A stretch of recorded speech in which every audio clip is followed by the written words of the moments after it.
kalau bahasa senang kita, bahasa Malaysia, Dewan Orang Ramai yang mana dimiliki oleh Bani Sa'idah.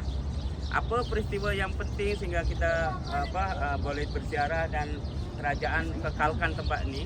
Di sini adalah tempat di mana bai'ah kepada Sayyidina Abu Bakar selepas kewafatan Nabi Muhammad sallallahu alaihi wasallam. Ya, Sakifah Bani Sa'adah berkumpulnya para sahabat, yaitu ketika Rasulullah sallallahu alaihi wasallam wafat pada hari tersebut, ada terbagi dua sahabat, ya, yaitu sahabat Ansar, yaitu sahabat yang berasal dan juga tinggal di Madinah, dan juga sahabat Muhajirin yang mana sahabat dari Mekah yang hijrah ke Madinah ini. Jadi sahabat Ansar mencalonkan seseorang, yaitu Sa'ad bin Abi Waqqas, untuk meneruskan kekhalifahan Rasulullah Sallallahu Alaihi Wasallam. Bukan meneruskan sebagai Rasul, tetapi meneruskan sebagai Khulafa'ur Ar-Rasyidin. Tetapi datanglah Sayyidina Abu Bakar dan juga beberapa sahabat yang lain, sehinggalah dibaiat secara aklamasi. Tahu aklamasi tak? Secara sepakat bulat bahasanya Sayyidina Abu Bakar sebagai penerus Nabi, dengan berbagai macam sir ataupun rahasia-rahasia sebelumnya, di mana Rasulullah menunjuk Sayyidina Abu Bakar sebagai imam dan lain sebagainya. Maka ketika ada sedikit perselisihan faham siapa yang melanjutkan kekhalifahan Rasulullah Sallallahu Alaihi Wasallam, maka Sayyidina Umar menjabat tangan Sayyidina Abu Bakar dan membai'ah beliau baginda meneruskan kepemimpinan baginda Nabi Muhammad Sallallahu Alaihi Wasallam, yaitu di tempat ini, yaitu Sakifah Bani Sa'idah. Apa yang istimewa Sakifah Bani Sa'idah? Terdapat satu perigi yang ada di sana, di mana perigi tersebut antara perigi yang airnya Rasulullah sentiasa minum. Dan alhamdulillah kita boleh sampai di tempat yang berkah ini, dan kita mengambil peluang, ya, untuk mengambil ibrah, pembelajaran, hikmah dan lain sebagainya. Semoga kita antara umat-umat Nabi Muhammad yang mendapat syafaat Nabi Muhammad Sallallahu Alaihi Wasallam. Ada beberapa perkara di mana tuan-puan patut ketahui, yang mana kita ni sekarang ni berada di bumi yang paling berkah. Ya, kalau kita tahu ada 3 tempat di mana Rasulullah Sallallahu Alaihi Wasallam menyuruh untuk kita pergi untuk berziarah. Pertama yaitu Masjidil Haram, di mana Allah lipat kali gandakan 100.000 kali ganjaran di tempat-tempat yang lain. Yang kedua, kita semestinya berada di Nabawi ataupun di Madinah, di mana Allah lipat kali gandakan sebanyak 1000. Dan yang ketiga yaitu Masjidul Aqsa yang ada di Palestina, yang mana lipat kali gandanya sebanyak 500. Dan antara 3 tempat tersebut, insya Allah kita akan berziarah di Haramain, ya. Haramain itu tanah haram, tanah suci 2, yaitu Madinah dan juga Mekah. Dan perlu diketahui tuan-puan, haji dan hajah semua, haji dan hajah kecil, kan, alhamdulillah di Madinah ni dah diceritakan belum? Hamzah min alamat tu. Semalam dah diceritakan. Ustazah ke ustaz? Ustazah juga. Okey, saya ulang balik. Ada 5 perkara yang mana merupakan tanda-tanda surga yang Allah pindahkan di bumi Madinah ni. Ya, yang pertama dah tentu tahu, iaitu Raudhah Syarifah, ya, yang ada di antara rumah Nabi dan juga mimbar Nabi Muhammad SAW. Ada beberapa tafsir mengatakan kenapa Raudhah sebagai pertamanan surga. Yang pertama, Raudhah Allah jadikan bumi atau secebis tanah yang sangat istimewa, di mana doa kita tidak ada sekat. Permintaan kita Allah tunaikan. Iaitu antara tempat yang paling mustajab doa di bumi Madinah ini. Ya, antara rumahku sehingga mimbarku adalah Raudhah min Riyadil Jannah. Itu tafsiran yang pertama. Yang kedua, bahasanya tanah surga yang Allah pindahkan di Madinah ini. Jadi Allah pindahkan secebis tanah surga, diletakkan di Madinah. Sesiapa yang memasuki, siapa yang solat di atasnya, sama seperti kita sudah merasai sebahagian dari surga. Itu antara tanda-tanda semoga kita merupakan ahli-ahli surga, dan kita pernah berdoa surga yang ada di dunia ini, dan kita semoga ditempatkan kelak di surga yang hakikat, yaitu di Jannatul Ma'la nanti. Ya, Jannatul Ma'wa. Dan alhamdulillah juga ada 2 perkara lagi yang boleh kita rasakan, yaitu Jabalul Uhud. Semalam dah sampai, kan, di mana gunung yang menjadi salah satu pintu masuk ke surga nanti. Allah pindahkan gunung Uhud di bumi, dan Allah akan angkat semula Uhud di Jannah. Dan salah satu tempat nanti ada satu pintu surga yang mana dimulai dari awalnya bukit Uhud tersebut. Maka dari itu alhamdulillah dah berziarah di Uhud, di mana Uhud ketika Rasulullah SAW berziarah, rasa cintanya Uhud tu Allah tunjukkan dengan cara bergegas sebagaimana gegaran gempa bumi. Ketika Rasulullah SAW berziarah ke Uhud, bahasanya saya cinta Uhud dan Uhud cinta kita semua, maka Uhud itu bergerak. Sampai bergegar-gegar macam tu, Sayyidina Abu Bakar, Sayyidina Umar, wahai Rasulullah, kenapa ni dengan Uhud? Sesungguhnya Uhud ini tengah merasa cinta yang sangat menggebu-gebu, sebab kekasihnya datang, yaitu Rasulullah SAW. Mungkin kita nampak dia sebagai bukit batu biasa, tetapi itu adalah surga yang ada di bumi Madinah. Alhamdulillah, tuan-tuan dah berziarah di sana. Dengan asbab kita berziarah ni, insya Allah satu langkah kaki kita sudah menuju di surga. Yang ketiga, apa yang ada di Madinah sebagai ciri atau tanda-tanda surga? Jannatul Baqi. Baqi kalau disebut Maqbaratul Baqi atau disebut Baqi al-Gharqad. Ya, disebut Baqi al-Gharqad ketika Rasulullah SAW sampai ke Madinah. Tempat tersebut adalah tempat yang dipenuhi oleh pokok-pokok Gharqad. Gharqad ini adalah pokok yang mengandungi duri-duri tajam. Kemudian Rasulullah SAW ketika dah berada di Madinah mempunyai posisi politik yang tinggi, menjadikan tempat Baqi ini sebagai pekuburan muslimin. Dan apa istimewa Baqi? Rasulullah SAW, sesiapa yang meninggal di kotaku ini, maka aku sebagai saksi. Paham dengan maksud ini? Maksudnya ketika Rasulullah sebagai persaksian, Rasulullah ini adalah kekasih Allah. Kekasih Allah, apa yang Rasulullah minta, apa yang Rasulullah cakapkan, apa yang Rasulullah sampaikan, semua berasal dari Allah. Wa ma yantiqu 'anil hawa in huwa illa wahyun yuha. Apa yang keluar, apa yang diperkatakan oleh Rasulullah SAW bukan hawa nafsu, melainkan wahyun yuha, adalah wahyu yang diwahyukan kepada Rasulullah SAW. Maka ada satu doa yang mana doa tersebut berbeza dengan keadaan doa-doa yang lain, yaitu ketika kita meminta untuk meninggal di tanah Madinah. Tuan-tuan, ada tempat yang boleh kita meminta untuk kita meninggal, yang mana meninggal di tanah suci, ya, Mekah ataupun Madinah. Sebagian guru-guru kami mengatakan Madinah dia sebaik-baik tempat tinggal. Kalau kita nak ukur dari darjah pahala, memang kalah dengan Mekah lah, tapi khairul maskan, sebaik-baik tempat tinggal yaitu di Madinah. Sebab apa? Berkah selain tanah suci, ada berkah jasad baginda Nabi Muhammad SAW. Ya. Yang keempat apa peninggalannya atau tanda-tanda surga? Wadi Buton. Ya. Wadi Buton adalah satu wadi. Wadi tahu? Wadi macam oasis mama dalam hati api. Ya. Oasis di tengah gurun, ya. Wadi ini lembah. Lembah, boleh katakan adalah lembah yang mana bermula dari Kuba dan mengelilingi tanah haram Madinah. Salah satu tanda akhir zaman nanti yaitu ketika Wadi Buton menjadi penuh dengan air. Maka Wadi Buton yang kering sekarang ini apabila dia penuh dengan air, maka akhir zaman dia dekat. Dan dia antara wadi lembah yang ada di surga dan akan kembali di surga. Alhamdulillah kita pun dah melalui, kalau tak silap ketika kita menuju ke Kuba, ada namanya Sarik Kurban tu, di depan tu ada nama Wadi Buton, Baqi Wadi Buton. Sekarang nampak biasa, macam tanah yang terbiar macam tu. Tetapi itu adalah bahagian dari surga dan Allah akan tunjukkan hikmah dan Wadi Buton dan perjumpaan kita di surga yang hakiki nanti, Jannatul Firdaus, insya Allah sebaik-baik surga. Dan yang terakhir, tuan-puan selalu merasakan bagian dari surga yaitu kurma ajwa, ya. Diceritakan beberapa riwayat bahasanya kurma tersebut berasal dari surga yang malaikat Jibril sampaikan pada Rasulullah, ditanam di bumi Madinah dan hanya tumbuh di Madinah.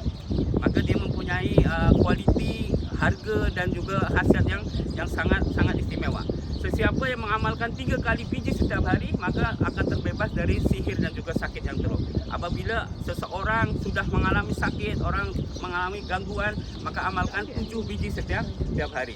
Tuan-puan baru ketahui kenapa kita memakan kurma dengan kiraan ganjil. Selain Rasulullah SAW memakan kurma ganjil, dari segi medis, ketika kurma itu ganjil dimakan dalam tubuh kita, dia tidak akan menjadi gula. Itu untuk antara hikmahnya. Dan ketika kita memakan kurma, maka sunnah mengikut cara Rasulullah, ikut ganjil 1, 3, 5.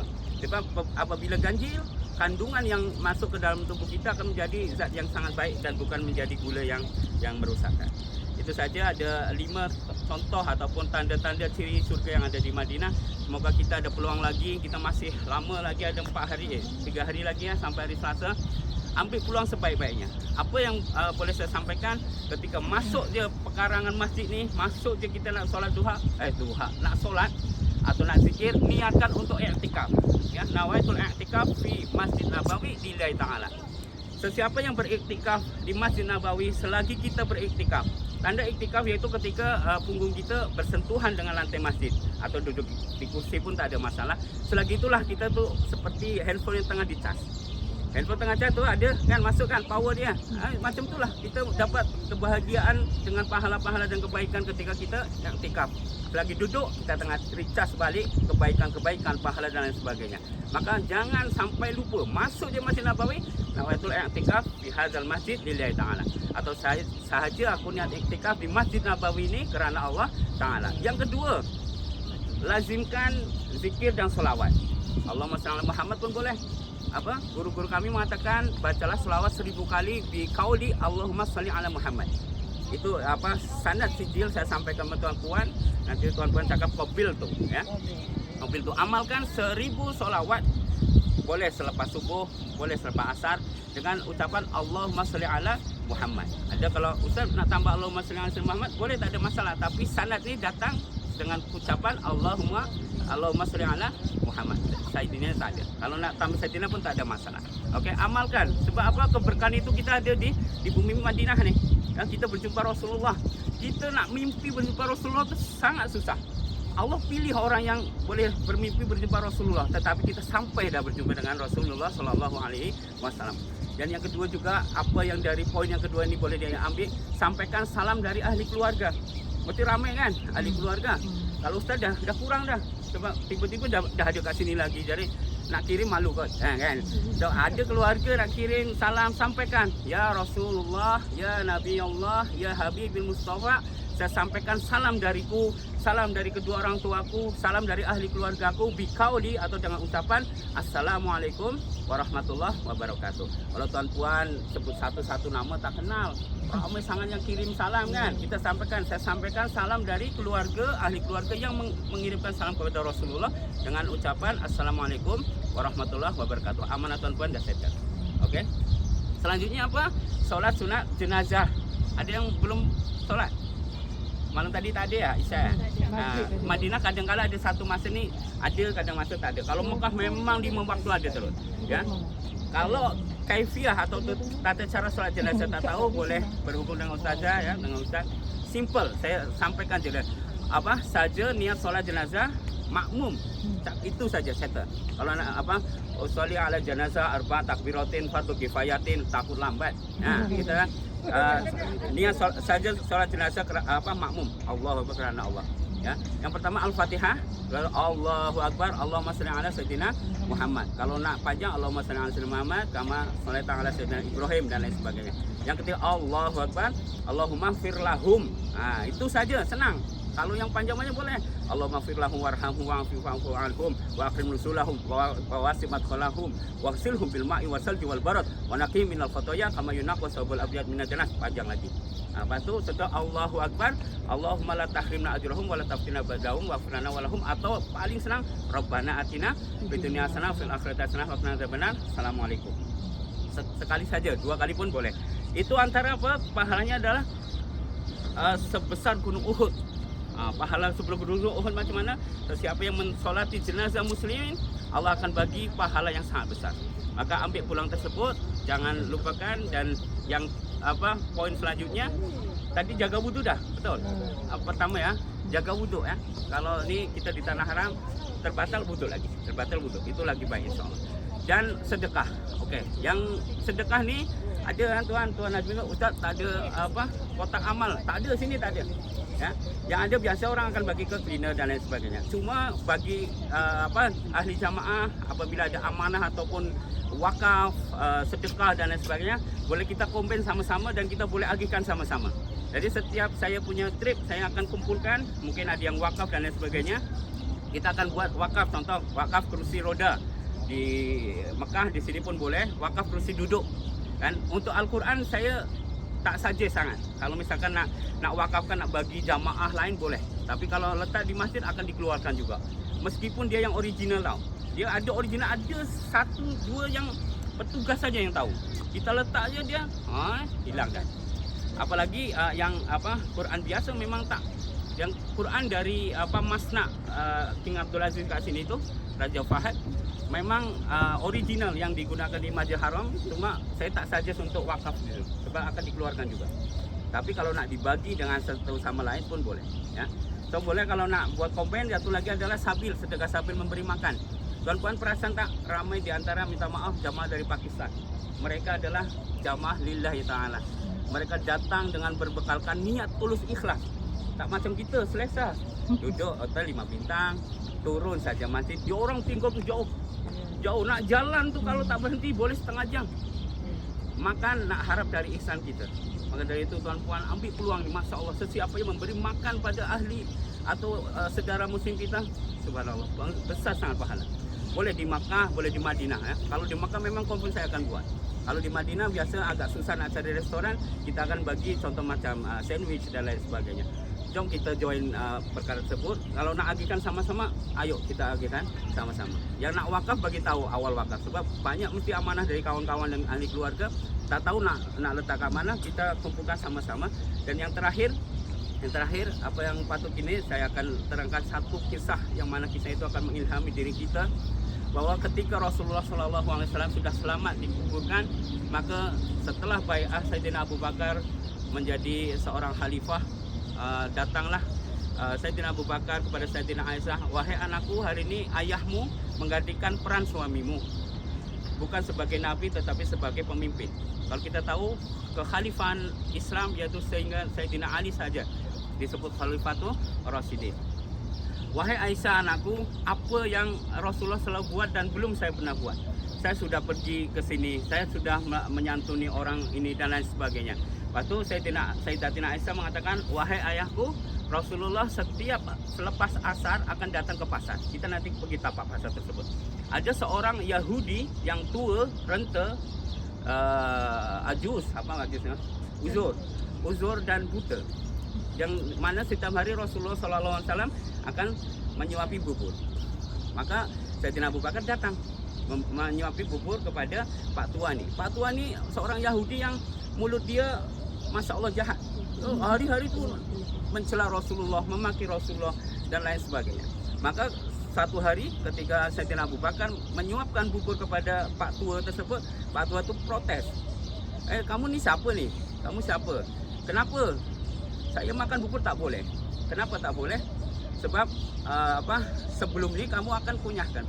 Jadi Rasulullah SAW ketika menjuapkan bubur kepada Pak Tua tersebut, Rasulullah mengunyah bubur dan dagingnya sehingga lumat, sehingga masuk kepada mulut yang hina tersebut, dengan harapan Rasulullah memberi kebaikan ke seluruh umat. Maka tanya Pak Tua tersebut, kenapa kamu tak lumatkan daging hari ini? Adakah kamu punya masalah? Wahai Pak Tua, sesungguhnya orang yang kamu maki selama ini, dialah yang memberi makan kamu setiap hari, yang dah dilumatkan dagingnya dengan perasaan hati tak ada sepadan apapun. Maka makhluk yang ada di dunia ini Rasulullah sayang. Kita ambil hikmah tersebut, kita ambil peluang tersebut mengikut cara Rasulullah SAW. Kita nak berbuat baik, tak perlu kita nak fikir apapun. Kita berbuat baik terus kerana Allah, ya. Kita kasih ini mengalah, kita kasih ini memberi kebaikan untuk orang lain. Saya awal-awal dah bagi tahu dah, sampai di Haramain, tolong tinggalkan status kita ni di Malaysia. Kita seorang apapun kita tinggalkan, kita ni hamba Allah. Jangan ego, tolong, ya. Ketika petugas cakap no, kita tak payah nak menyerah. Saya minta maaf sangat sebab ada ahli jamaah kita pun bermasalah, sehingga malam tadi saya tak settle, sampai saya minta kedutaan untuk turun tangan dan lain sebagainya. Apabila tuan-puan ada orang jalan agak menghalangi jalan, tuan-puan berilah laluan untuk dia. Apa yang dia buat, ketika kita beri laluan, ibadah kita tu bersambung dengan dia, kita dapat kebaikan. Ketika kita nak mudahkan orang lain, Allah mudahkan kita, ya. Tolong jaga hati kita, rendahkan hati serendah-rendah sehingga Allah tak rendahkan kita lagi, insyaAllah. Oke, kita mengambil berkat tersebut. Semoga kita menjadi umat Nabi Muhammad yang mana Allah berikan peluang untuk mendapatkan syafaatnya. Kenapa syafaat Rasulullah? Di alam masyar kita, Masya Allah, kita tak kenal satu sama lain. Kita cuma Allah lewat syafaat Nabi yang kita akan menjadi kelainan sebagai hamba Allah. Bismillahirrahmanirrahim.